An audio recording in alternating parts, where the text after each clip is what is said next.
Welcome y'all, this is Upper Echelons, and I'm here with Ness, the voice of boxing, or the voice of the police, not the voice of the streets. Gibbs.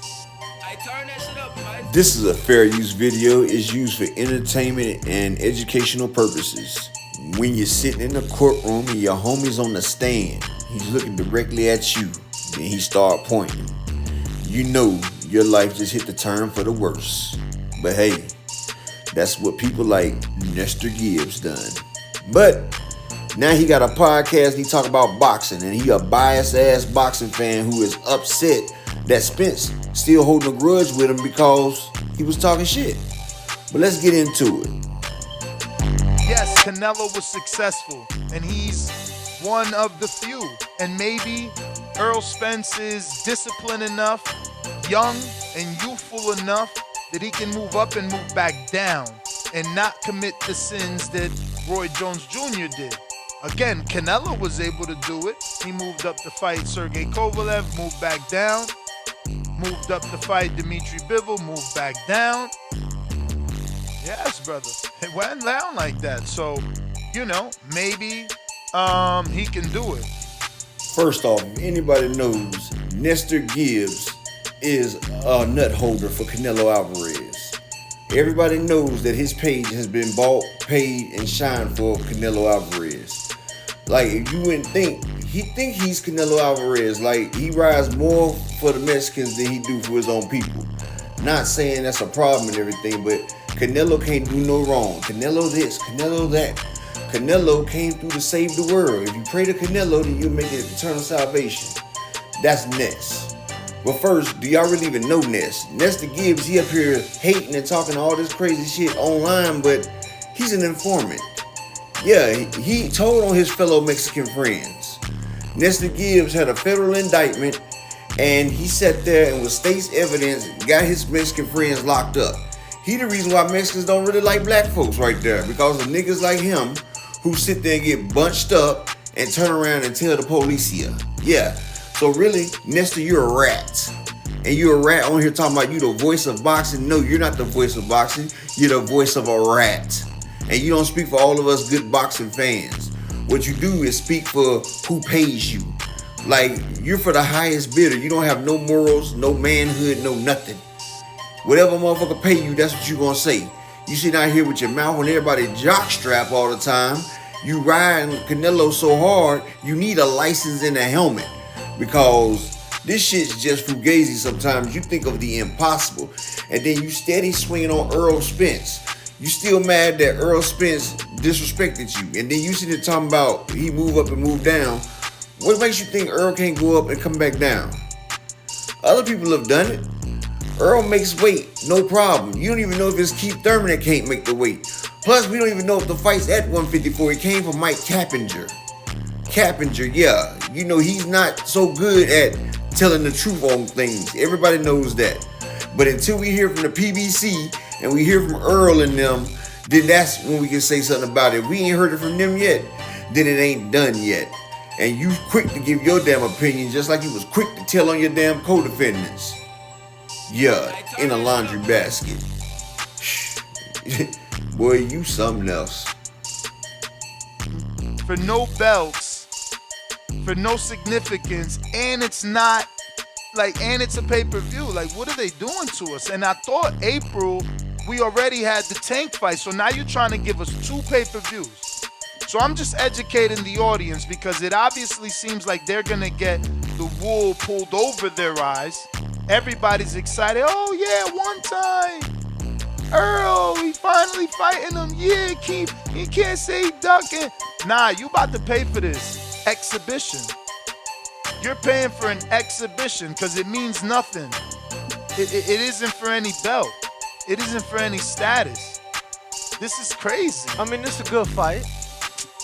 It's not a good fight. Okay. At 54, 2 dudes that have been welterweights their entire... This is Danny Garcia fucking Jose Benavidez, bro.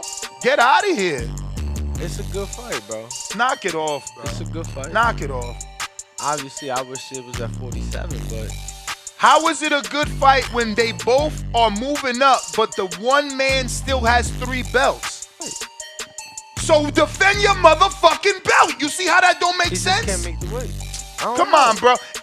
So if he can't make the weight, strip him like Benavidez. Why are we giving all this extra treatment?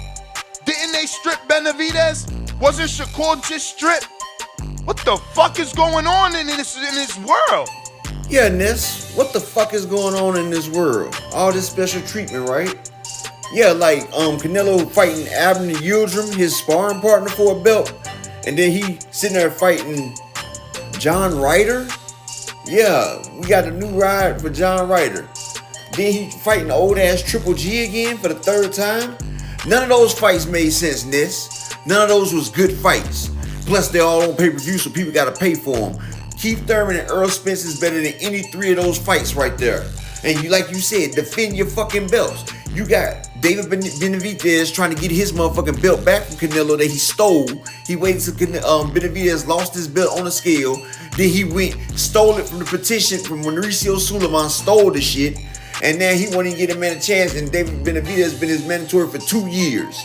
And then you got David Morrell, who's also his mandatory. He's trying to duck away from. Should I name more? Okay, Caleb Plant is trying to come back at it. But those two right there, and Charlo's been ducking Charlo for years.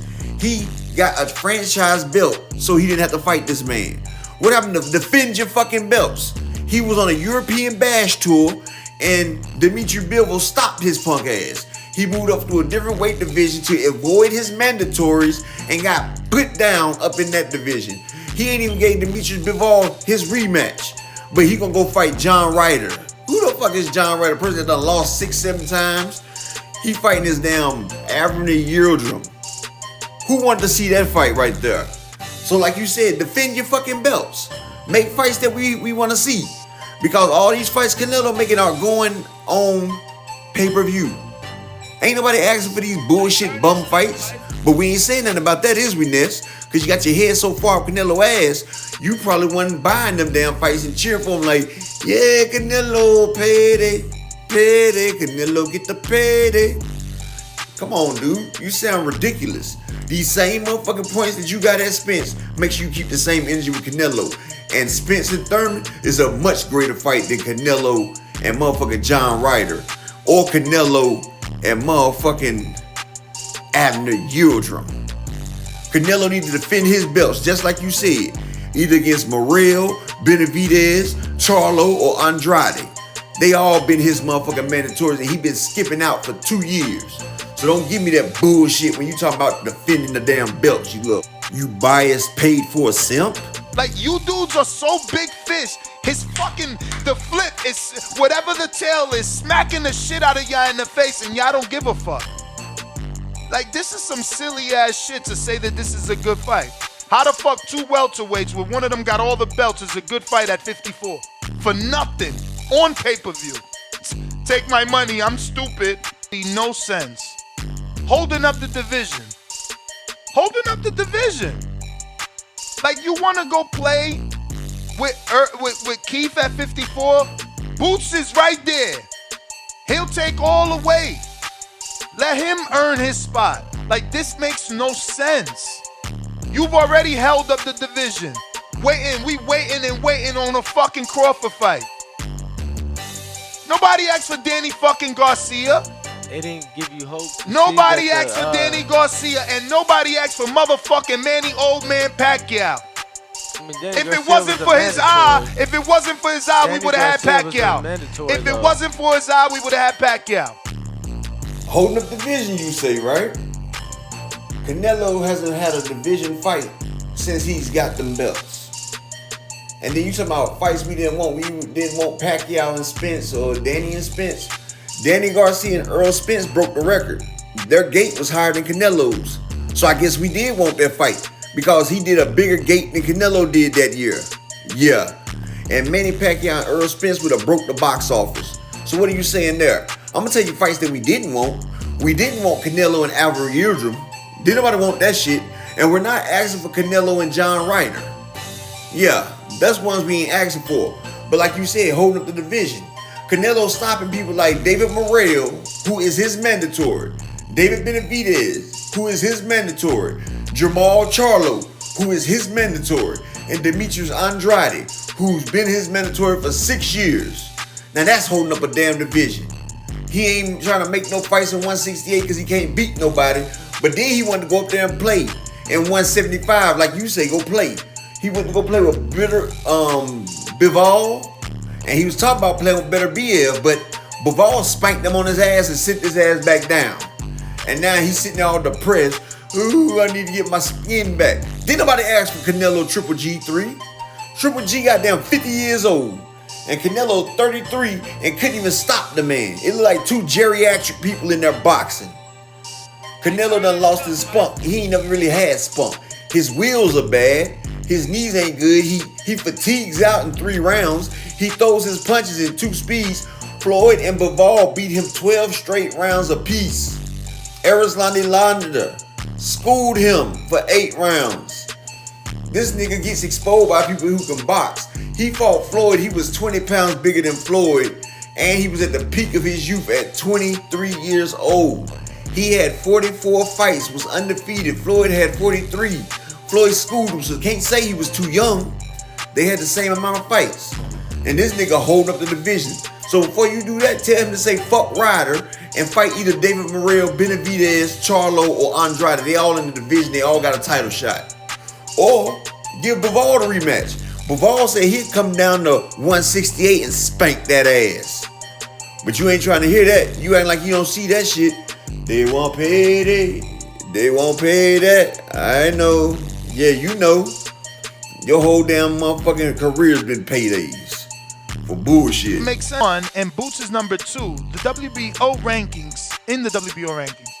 Why y'all didn't get mad at Bud for not fighting them and giving them a shot?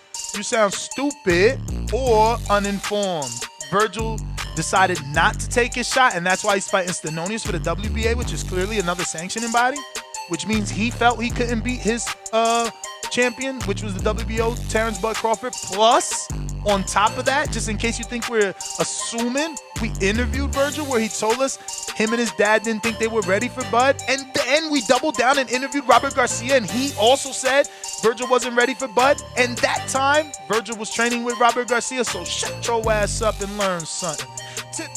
Yes, at the time, Virgil Ortiz wasn't ready for Bud, but those was a couple years ago, right after the Hooker fight, you dumbass. Virgil Ortiz and Jerron Boots and both have been calling out Crawford now. Virgil been wanting that fight. Boots been wanting that fight. Boots said he'd go to Crawford's house and beat him in his front yard in front of his grandmother. Ain't nobody checking for Terrence Crawford, and I forgot that you on his nutsacks too. And you used to be on Earl's nutsacks, but the only reason that you don't jock with Earl no more because he said fuck you. You've been trying to get an interview with Earl, and Earl said fuck you. And you can go back to your old archives when Danny was down there for the Ugas fight. You was telling Danny, go tell Earl I'm sorry about that, and Earl tell him let's bygones be gargons. Yeah, it's all on your live stream because you sent ring walk Danny. Because you can't go around Earl Spence. You can't go around really nobody in boxing, Nestor Gibbs. I'm surprised the Mexicans ain't put a hit out on your goddamn ass, you rat. But yeah, Ringwalk Danny don't get the damn interviews because of you. And Earl said he don't fuck with you. And he did, hell, Boxing Ego. He thought Boxing Ego was you. And hell, we had to make him know like, no, that's not Nestor Gibbs. Your name holds bad karma in the goddamn box. How you the boxing voice when boxers don't like you?